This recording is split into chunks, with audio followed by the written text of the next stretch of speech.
Okay, I need to tell you what happened to me today because I am genuinely still a little rattled by it. So this morning I woke up at 3:33. Not a big deal on its own. I wake up at weird hours all the time, but I remember glancing at the clock and going, "Huh," and rolling back over. Then I'm making coffee and I look up at the microwave and it says 11:11. Fine, coincidence. Everyone sees 11:11. But then, and this is where it got strange, I'm at the store, and my total comes to $11.11, and it's 11:11. The cashier actually said something about it. And I laughed, and I said the universe is trying to get my attention today, and she gave me this look and said, "Well, are you listening?" And I stood there in the parking lot with my grocery bags feeling completely unsettled, because the honest answer was no. I'd been noticing, but not listening. Treating the signs like decoration instead of like a message. So I went home, put the groceries down, didn't even unpack them, sat down with my deck, and I said out loud, "Okay, I'm listening. What do you want me to say, and who do you want me to say it to?" And what came through was so specific and so insistent and so loud that I had to sit back in my chair for a second. Because this isn't a general reading. This is a message from a divine masculine to a divine feminine, and the message is that the universe is actively conspiring to bring you two together. Not passively hoping. Not maybe someday. Conspiring, arranging, nudging, sending signs to both of you at once. Which, if you've been seeing repeating numbers lately, if 11:11 has been following you around, if the coincidences have been piling up in a way that feels less like coincidence and more like a conversation, then you already know exactly what I'm talking about, and this reading found you for a reason. Hi, my loves. It's Elena. Welcome back to Elena Tarot. Sit down, or don't. Honestly, I can't sit still with this one either. Let's just go. Let me shuffle. And let's find out what the universe has been trying so hard to tell you both. The first card, the signs, aren't random, okay? First card. And of course, it's this one. The card is the Wheel of Fortune. And I want you to understand what a big deal it is that this is the card that opened this reading. Because the Wheel of Fortune is not a small card. It is the card of destiny, of fate, of cycles turning and forces far larger than us moving things into position. It's the card that says what's happening here is not random. There is a pattern. There is a design. And right out of the gate, the wheel is confirming the entire premise of this reading. Those signs you've been seeing, the 11:11, the repeating numbers, the songs that come on at exactly the wrong right moment, the way this person's name keeps surfacing in conversations they have nothing to do with, that's the wheel turning. That's not your brain playing tricks on you. That's a genuine, intentional, orchestrated pattern, and you are inside of it right now. And here's what the wheel wants me to tell you first, because I think you've been quietly doubting it. You have not been imagining the synchronicities. I know you've told yourself you have. I know some part of you has gone, well, if you look for 11:11, you'll find it. That's just confirmation bias. I'm being silly. And listen, I'm not going to insult you by pretending skepticism has no place. But I want you to notice something about your own experience. The signs didn't start when you started looking. The looking started because the signs got loud enough that you couldn't ignore them anymore. That's the order it happened in. And that order matters. You didn't go hunting for a pattern and then find one. The pattern showed up uninvited and made you look. Let me make this practical, because I think it'll settle something in you. There's a real difference between seeking a sign and being ambushed by one. When you seek, you feel a little bit of grasping in your chest, please. Universe, show me something I need to know. But being ambushed feels completely different. It has a quality of surprise. It stops you mid-step. It gives you a strange little chill. Oh, wait, what? And you'll notice you can't reproduce it on demand the moment you try to see 11:11. The clock stubbornly reads 11:09 and 11:14, and never the number you want. The real signs don't obey you. They arrive on their own schedule, uninvited, and that's how you know they aren't coming from your own wishful mind. Yours have been arriving uninvited. Sit with that.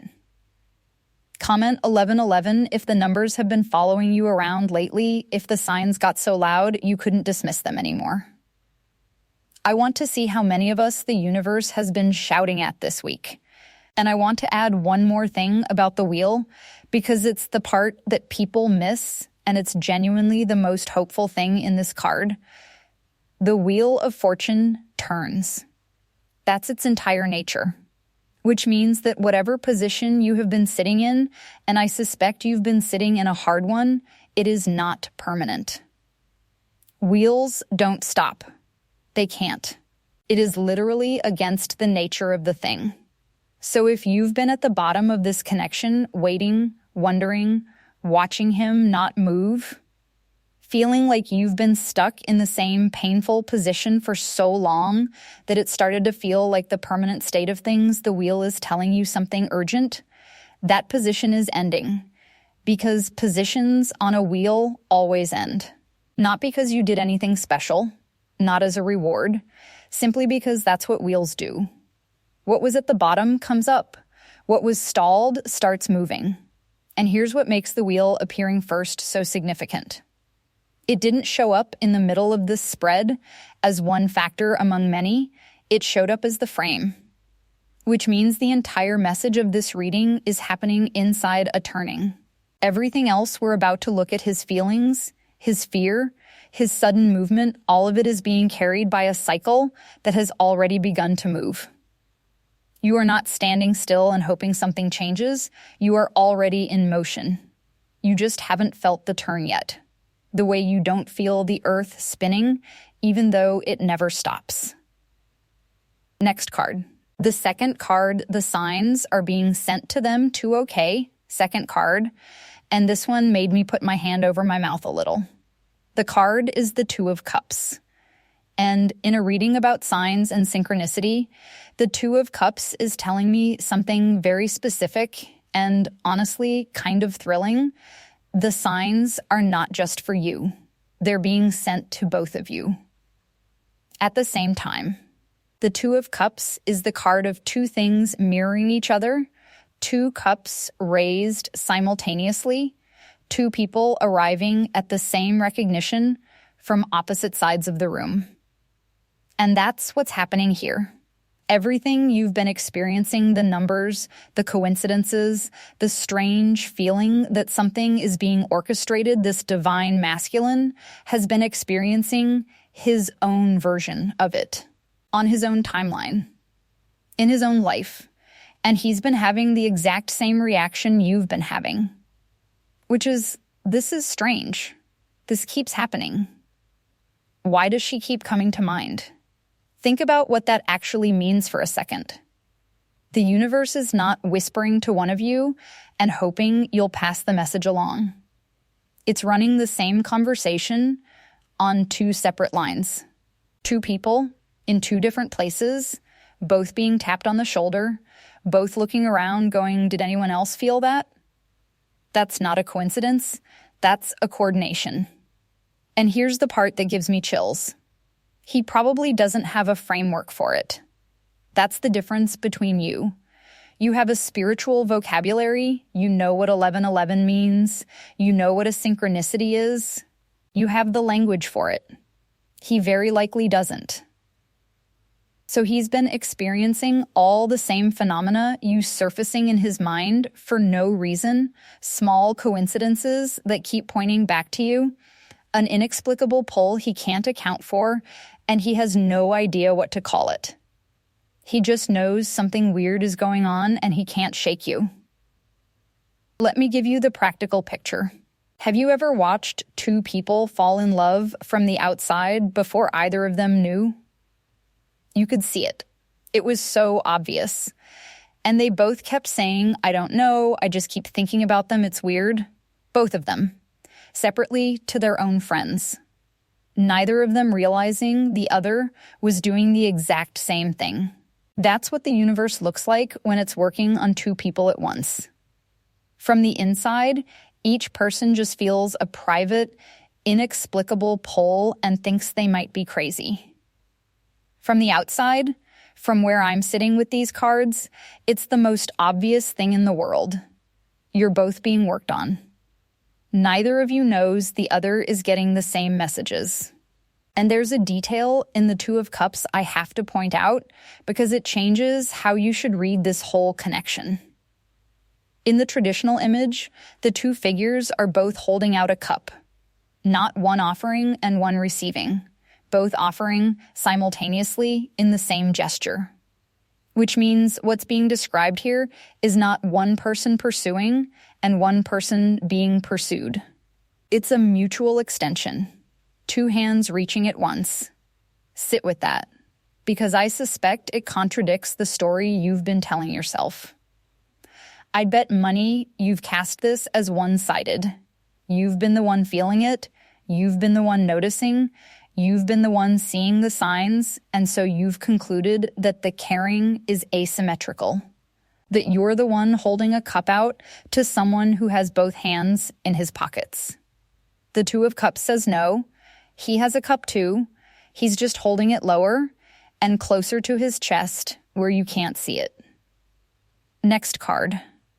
The third card, what he actually feels okay. Third card, and here it is. The one you've been waiting for since the title. Because it's all well and good to talk about signs and cosmic conspiracy, but what you actually want to know is, what is going on inside him? The card is the Knight of Cups. And this is a beautiful, tender, slightly heartbreaking card to pull for him. The Knight of Cups is the romantic. The one with the cup held out in front of him. He's not a warrior on this card. He's not charging into battle. He's offering something. He's a person carrying a feeling and moving slowly in the direction of the person he wants to give it to. And that's exactly where this masculine is right now, full of feeling and in motion toward you, but not arrived. Here's what I'm getting about his inner world. This person thinks about you far more than you would ever guess. Not obsessively, it's gentler than that, and somehow that makes it worse for him. It's the quality of a thought that just keeps returning. He'll be in the middle of something completely unrelated, and there you are again. He'll hear a song, see a place, encounter a word, and there you are again. And he's noticed the pattern. He's absolutely noticed. That's what the Knight of Cups is, holding a cup that keeps filling no matter how many times he sets it down. And the tender part, the part that gets me, he is aware that this feeling is not entirely rational, and it bothers him. The Knight of Cups is not a card of certainty. He is a young knight, not a king. He's carrying something precious, and he's not entirely sure he's qualified to carry it. So there's this vulnerability underneath everything a man, moved by a feeling he can't fully explain, moving toward someone he's not certain wants to be moved toward, holding a cup he's afraid of spilling. Let me put this in practical terms, because I think this is where a lot of you misread masculine energy. When a man is genuinely, deeply moved by someone, the outward evidence is often less than you'd expect. Not more. Confidence is loud. Real feeling is quiet. A man who is casually interested in you will be smooth and easy and quick with the compliment. A man who is actually undone by you will be a little awkward, a little hesitant, a little slower to speak because he's suddenly aware that what he says matters, and the awareness of mattering makes people clumsy. So if you've read his hesitancy as disinterest, I want you to reconsider. The Knight of Cups is not hesitant because the cup is empty. He's hesitant because it's full. And he's terrified of spilling it. Comment the full cup if you've mistaken someone's careful hesitation for a lack of feeling, because I think a lot of you have, and I think you've been reading it backwards. Next card. The fourth card, What's Been Standing in the Way Okay? Fourth card, and this one is going to explain a lot of your frustration. The card is the Eight of Cups. And this card is about walking away from something, but I want to be very precise about what's being walked away from, because this is not what it looks like at first glance. The Eight of Cups shows a figure leaving behind a stack of cups. And the cups are full. That's the detail everyone misses. He isn't leaving because there was nothing there. He's leaving because there was something there and he wasn't ready for it. That's the block, loves. That's what's been standing in the way of this whole thing. At some point, and I think this might be the thing that's been confusing you most about this connection, this person had something real in front of them, felt the enormity of it, and walked. Not because it was empty, because it was full, because it was more than they had the capacity to hold at the time. And the walking away has probably looked, from your side, like rejection, like a verdict on you, like he wasn't that interested. It wasn't. The Eight of Cups is not a rejection card. It's a not yet card. It's the card of someone who left because they knew on some level that they weren't yet the person who could do this properly. And they had enough respect for the thing to not fumble it. And here's what's changing and why this reading is happening right now. The Eight of Cups is a journey, and journeys end. The figure in that card is walking towards something, not just away. He's going into the mountains to become someone. And the entire message of the Wheel of Fortune we pulled first is that the cycle is turning. He is at the end of that journey, which means the person who walked away is not the person who's about to come back. Practical example, and this one is important. Think about how differently you handle the same situation at 22 versus at 32. Same situation. Same you, technically, but one version of you panics and runs, and the other version of you sits down and has the hard conversation. Nothing changed except capacity. And capacity is built in the wilderness, in the time away, in the hard years, in the walking. So when someone walks away from something full, the question is never did they care? The question is, have they gone and done the work that would let them come back and hold it? And what the cards are showing me is that this person has been in the mountains, and the mountains change you. But I have to be fair to you, and I won't romanticize this card because it did cost you something, and I'm not going to pretend otherwise. Here's the honest part. The Eight of Cups is a self-focused card. The figure walking away is not thinking about the cups he's leaving. He's thinking about himself, his own inadequacy, his own need to go and become. That's the truth of it. And that means when he left, he was, however understandably, putting his own unreadiness ahead of the pain it caused you. I say that not to make you angry at him, but because I don't want you receiving a message that erases your own experience. The Eight of Cups explains him. It does not absolve him. Both of those can be true. He left because he wasn't ready, and the leaving hurt you, and he didn't handle it well, and he was walking toward becoming someone who could handle it better. All of it. At once. That's what real people are like. They're never as villainous as our worst nights make them, and never as innocent as our hopeful mornings need them to be. Next card. The fifth card, the sign he's been given okay. Fifth card. And this is the one that gave me the actual chill sitting at my table this afternoon with my groceries still in the bag. The card is Judgment. Judgment is the card of the wake-up call, of the trumpet sounding, of a person who has been asleep or wandering or unconscious, suddenly sitting up and hearing something. It's the card of a summons, a call so unmistakable that ignoring it is no longer an option. And what this card is telling me in a reading absolutely saturated with signs and 1111 and cosmic conspiracy is that he has received his sign. Something has happened to him recently. I'd say within a short window that has functioned as a wake-up call. Something that yanked him out of the comfortable fog he's been living in and made him sit up. And I want to be careful here, because I don't want to over-dramatize it. This may not have been a lightning bolt. Judgment moments often aren't.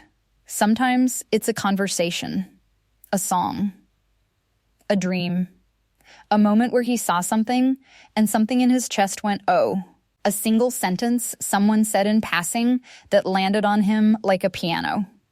But whatever it was, the effect is unmistakable. He has been called. And the thing he's being called toward is you. Here's what makes this card so powerful in this position. Judgment is not a suggestion. It's not an invitation to consider your options. Judgment is a reckoning. It's the moment a person has to look honestly at their own life, at the things they've avoided, at the doors they've left closed, and answer for it. So what he's sitting with right now is not, should I text her? I wonder. It's the much heavier question, what have I been running from and why, and how much longer am I going to do it? Let me make it practical. Everyone has had a moment where they suddenly saw their own life from the outside. Maybe someone said something offhand that accidentally described you perfectly. Maybe you caught your reflection somewhere unexpected and didn't recognize the person. Maybe you heard about someone else's regret and thought, that's going to be me. And these moments have a particular signature. They don't feel like new information. They feel like finally admitting information you already had. That's judgment. That's where he is. He isn't learning that he has feelings for you. He's finally admitting he already knew. Comment the trumpet if you've had one of those moments where you didn't learn something new. You just finally stopped pretending you didn't already know it. I want to see how many of us have heard it. Next card. The 6th card, what the universe is actually doing okay. 6th card. And I want to take this one slowly because it explains the mechanics of what's been happening, how the universe actually conspires in practical terms. The card is the star. The star is the card of guidance, of a light in the darkness that you navigate by. It's the card of hope, but not the wishy-washy kind. The star is a navigational instrument. Sailors used stars to cross oceans. The star doesn't just make you feel better, it tells you which way to go. And here's what the star is revealing about the universe's method. The universe is not going to pick this man up and physically deposit him on your doorstep. That's not how it works, and honestly, thank goodness, because a love that requires no choice isn't love. What the universe does is far more elegant. It sets a star in the sky, it puts a light out where both of you can see it. It arranges circumstances, timing, coincidences, chance encounters. The song on the radio, the number on the clock, it lights the path. And then it leaves the walking to you. That's what the 1111s are. They're not the destination. They're road signs. They're the universe saying, yes, this way, keep going, you're not lost. And the reason you're seeing so many of them is that you're on a road where the signage is dense, which means, practically speaking, you're getting close to something. Here's the practical framing I want you to hold on to. Think about how a lighthouse works. It doesn't come get you. It doesn't drag your boat to shore. It just burns steadily at the exact place you need to end up, and it burns whether or not you're looking at it. Its only job is to be visible. Your job is to steer.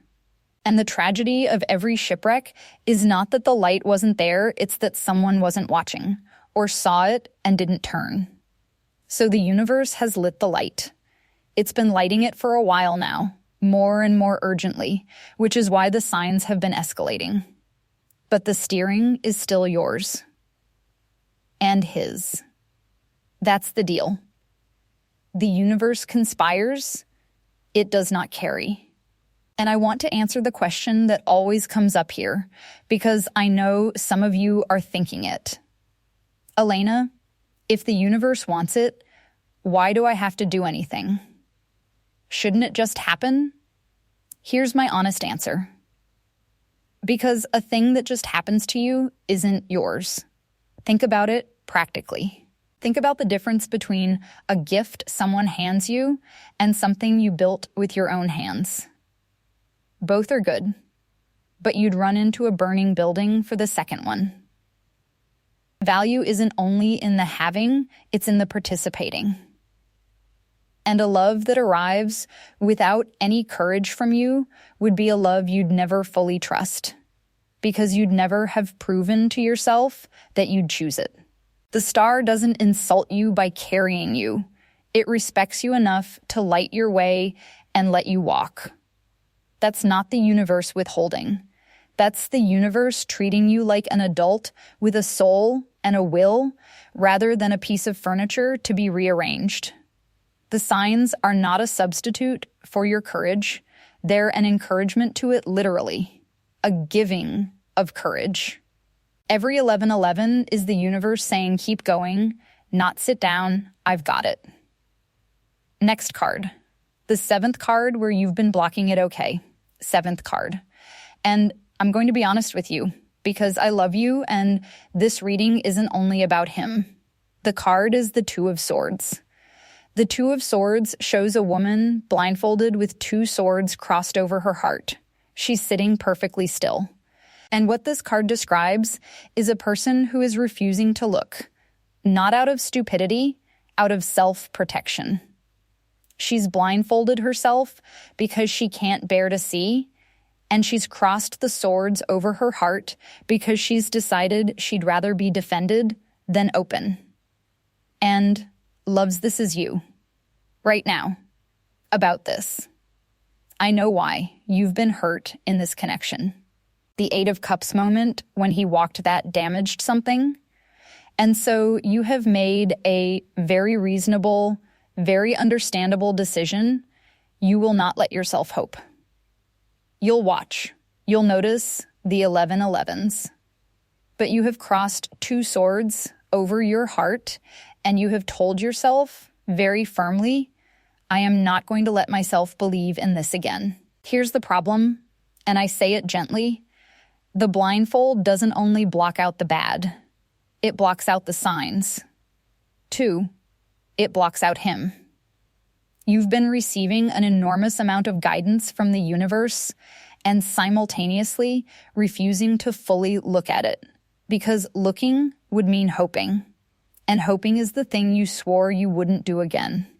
Let me give you the practical version, because I want this to be useful and not just poetic. There's a very specific behavior that goes with the 2 of Swords, and I wonder if you'll recognize it. It's when someone tells you good news about the thing you want, and instead of feeling joy, you feel a defensive flinch. You immediately start listing reasons it might not be true. You manage your expectations before you've even finished hearing the sentence. You'd rather be right about the disappointment than be surprised by the joy. And it feels like wisdom. It feels like you're being sensible and protecting yourself. But it isn't wisdom. It's a preemptive strike against your own heart. You are hurting yourself now so that no one can hurt you later. And the cost is that you cannot receive anything, including the very thing you've been asking the universe for. The blindfold has to come off. Not so you can be naive, so you can see. Comment the blindfold if you've been protecting yourself so thoroughly that you've made yourself unable to receive what you asked for. This one is hard to admit, but there's freedom on the other side of admitting it. And I want to tell you how to take it off, because take the blindfold off is useless advice without a method, and I refuse to leave you with a poetic instruction and no door handle. Here's the practical version. You do not take the blindfold off by suddenly deciding to trust him. That would be reckless, and honestly, it isn't even the right target. You take it off by deciding to trust yourself. Sit with the difference, because it's everything. The reason you blindfolded yourself is not really that you're afraid of him, it's that you're afraid of your own reaction if it goes wrong again. You're afraid you won't survive the second disappointment. You're afraid you'll fall apart or make a fool of yourself or lose years to grief. The swords aren't defending you against him. They're defending you against a version of yourself you don't think can handle the fall. So the blindfold comes off the moment you can honestly say, I can hope, and if it doesn't work, I will still be okay. That's it. That's the whole key. Not it will definitely work out. Not I'm sure about him. Just I am strong enough to want something and survive not getting it.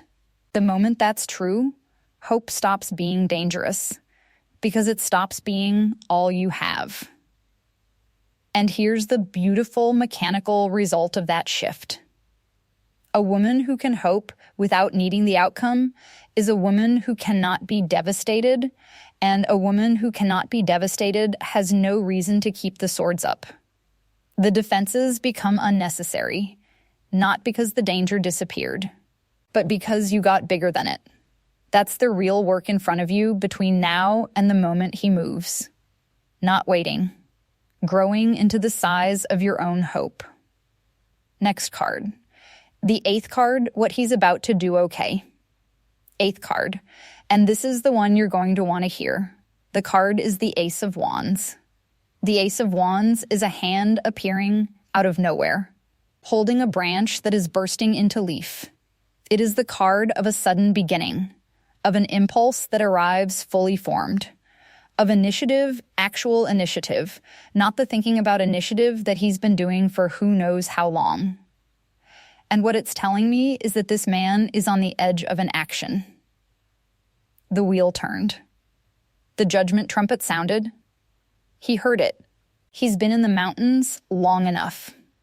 And there is a moment coming, and it may come fast, and it may come in a way that surprises you both where he moves. The Ace of Wands is not a slow card. That's the thing about it. It doesn't creep up on you. Aces arrive. So when I say this is coming, I don't mean he's going to spend 6 more months gently working up to it. I mean, there is going to be a moment, a specific identifiable moment where something in him goes now, and he acts before the fear catches up with him. That's what an Ace of Wands is. It's the spark that fires before the mind has time to build an objection. And here's what makes this so significant given everything else in this spread.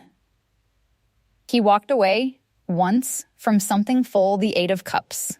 That means his pattern under pressure is retreat, which means the thing that has to happen for this to work is that he has to break his own pattern. And the Ace of Wands is precisely the card of pattern breaking. It's the spontaneous impulse that overrides the practiced habit. Let me give you the practical picture. Have you ever watched someone who is chronically afraid of something heights? Public speaking, confrontation, finally do it? It's never a slow, gradual, well-reasoned walk toward the thing. It's sudden. They stand up before they've decided to stand up. They speak before they've composed the sentence. There's a moment where the impulse gets ahead of the fear, and they move, and afterward they say, I don't even know what came over me.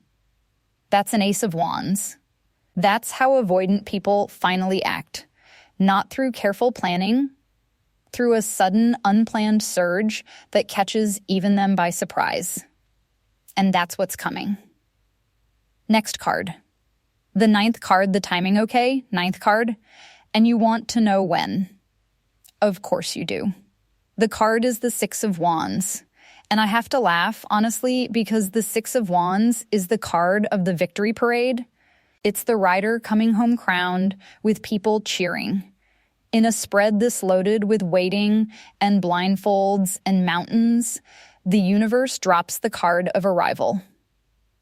But here's what the Six of Wands is really telling us about timing, and this is important. It's not a card of soon in the sense of a date on a calendar. It's a card of completion of a process. Victory parades don't happen partway through a war. They happen when the thing is done, which means the timing of this is tied to a condition, not a clock. And the condition is this. It happens when both of you have finished what you're each in the middle of. He is finishing his mountain journey, becoming the person who can hold the full cup. You are finishing your Two of Swords, putting down the swords, taking off the blindfold, becoming a person who can receive it. Neither of you can rush the other. And the universe, which has been sending you both 1111s like a lighthouse in a fog, is not going to force the meeting before you're both actually ready for it. Because a premature reunion would just replay the old ending. Practical framing, and I want you to really take this one in. Think about how much of the pain in your life has come not from things that didn't happen, but from things that happened before you were ready for them. The opportunity that came a year too early. The relationship that arrived when you were still in pieces. The thing you wanted so badly and then couldn't hold when you got it. Timing isn't the universe being cruel. Timing is the universe being kind. It's the difference between getting the thing and getting to keep the thing. So when you rail against the weight, and I know you do, I know it feels like punishment. I want you to consider the possibility that the weight is the gift. It's the interval in which you're being made into someone who won't lose it this time. Comment, not yet, but soon if you can accept that the timing is doing something for you rather than to you. Because I know that's a hard thing to accept when you're the one waiting. Let's pull our final card. The final card, what the universe actually wants okay. Last card. And after everything, the wheel, the mirrored signs, the full cup, the mountains, the trumpet, the lighthouse, the blindfold, the spark, the parade, let's find out what all of this has actually been for. The card is the Lovers.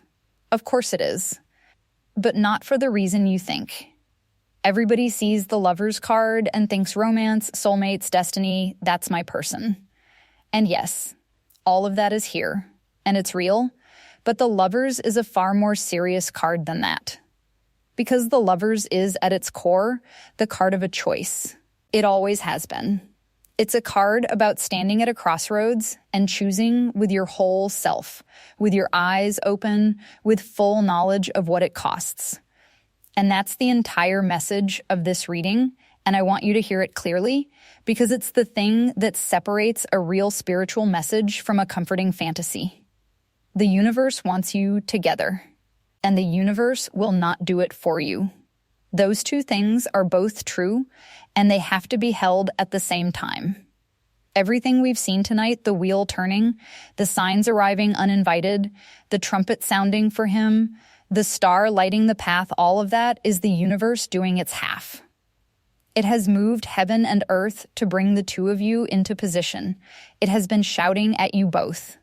It has arranged the circumstances, lit the path, sounded the alarm. It has done everything it can do.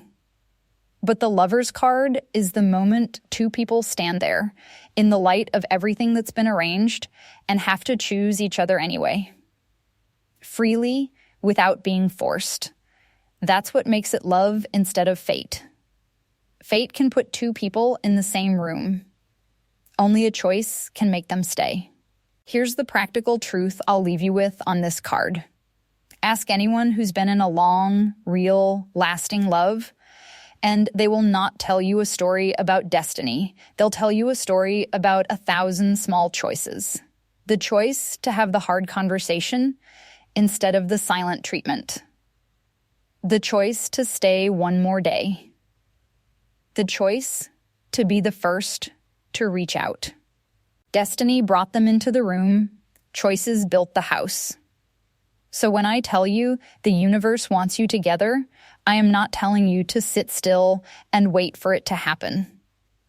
I am telling you that you are being offered something extraordinary, and that offer is going to require both of you to be brave. How to actually read a sign before I bring this all together. I want to give you something genuinely practical, because I would be doing you a disservice if I sent you off buzzing about 1111 without telling you how to actually work with a sign. Most people misuse them completely, and the misuse is what turns a beautiful spiritual practice into anxiety. Here's the trap. Someone starts seeing signs, gets excited, and immediately begins using them as a prediction machine. I saw 1111, so he's going to text me today. And then he doesn't text, and now the person is devastated not just about him, but about the universe, which apparently lied. And within a month, they've stopped believing in signs entirely, because the signs didn't come true. But signs were never predictions. That's the whole error. A sign is not a forecast. It's a confirmation of alignment. It's not the universe telling you what will happen. It's the universe telling you that you're on the right road. Those are completely different messages, and confusing them will break your heart. Let me make this concrete. Imagine you're driving somewhere you've never been, and you're not sure you took the right exit. And then you see a road sign with your destination's name on it. What did that sign tell you? It didn't promise you'd arrive. It didn't guarantee your car won't break down or that the place will be open when you get there. All it said was, this road goes there. Keep driving. That's it. That's the whole message. And it's enormously valuable. It's the difference between driving in hope and driving in confidence, but it is not a promise about the destination. So here's how I want you to hold every 1111 from now on. Not as he's about to text me, but as I am on the right road. This connection is not a delusion. Keep going. That reading is unfalsifiable by any single day's disappointment. Because it isn't about any single day, it's about the road. And notice what that does for your nervous system. When a sign is a prediction, every sign creates anxiety. Now you're watching your phone. Now the sign has a deadline. Now the universe is on trial. When a sign is a confirmation, every sign creates peace. Same clock, same numbers, completely different relationship. And I promise you, the universe is much more interested in giving you peace than in giving you a schedule. One more practical rule, and it's the most important one. A sign should never tell you to abandon your discernment. If you ever find yourself using synchronicity to justify tolerating something that hurts you well, I keep seeing 1111. So I should keep waiting, even though he treats me badly. That is not the universe talking. That's your longing wearing the universe's clothes. Real signs point you toward your growth. They never point you toward your own diminishment. If a sign is asking you to make yourself smaller, it isn't a sign. It's a wish with good marketing. Bringing it all together, let me pull this whole thing together. The Wheel of Fortune opened this reading by confirming that the signs are real, that you're inside an orchestrated pattern, and that you weren't imagining a single one of them. The Two of Cups revealed the thing that gave me chills, that the universe is sending the same messages to both of you on separate lines, and neither of you knows the other is receiving them. The Knight of Cups showed us his inner world, a man carrying a full cup toward you, hesitant not because he feels little, but because he feels so much he's afraid of spilling it. The Eight of Cups explained the block. He walked away from something full because he wasn't yet big enough to hold it, and that walking was never a verdict on you.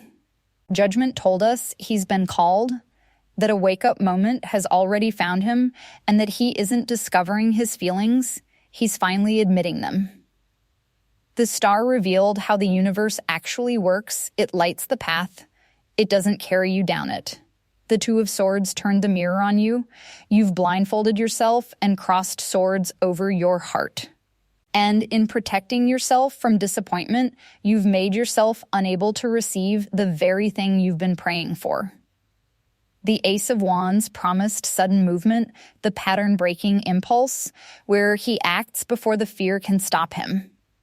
The Six of Wands gave us timing, not a date, but a condition. It arrives when you've both finished becoming the people who can hold it. And the Lovers delivered the final truth. The universe wants this. The universe has done everything it can.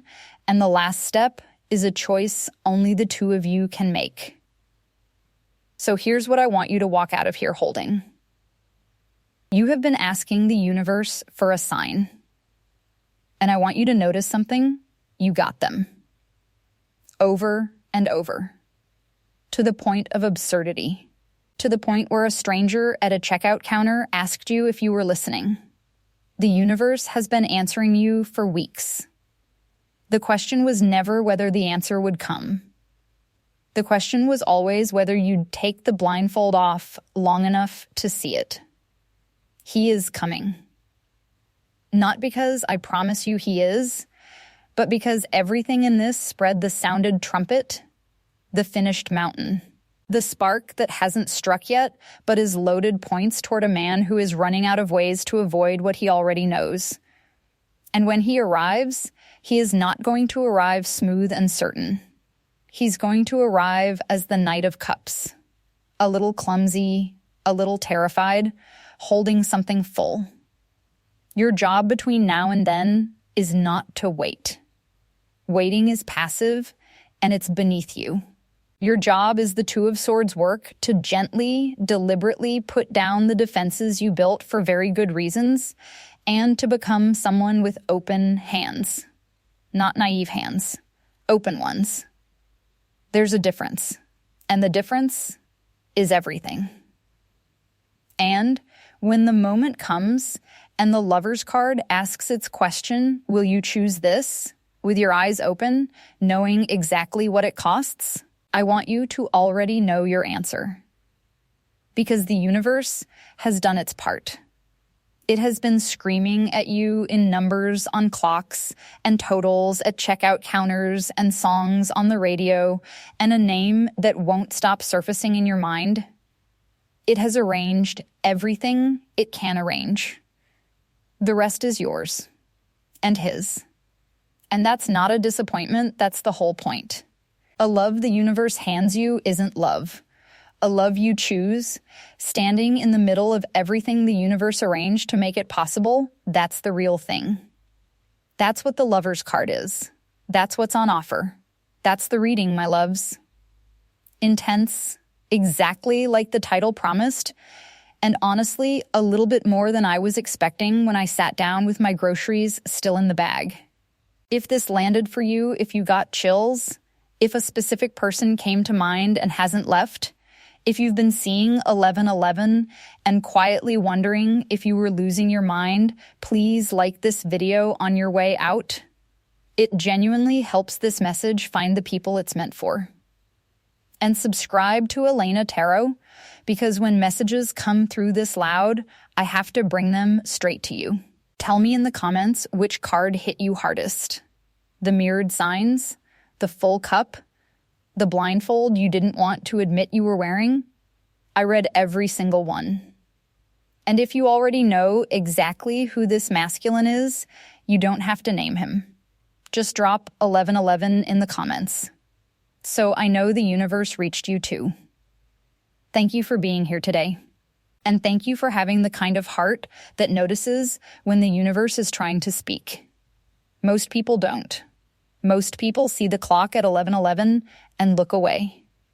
You looked. Keep looking. I'll see you in the next one.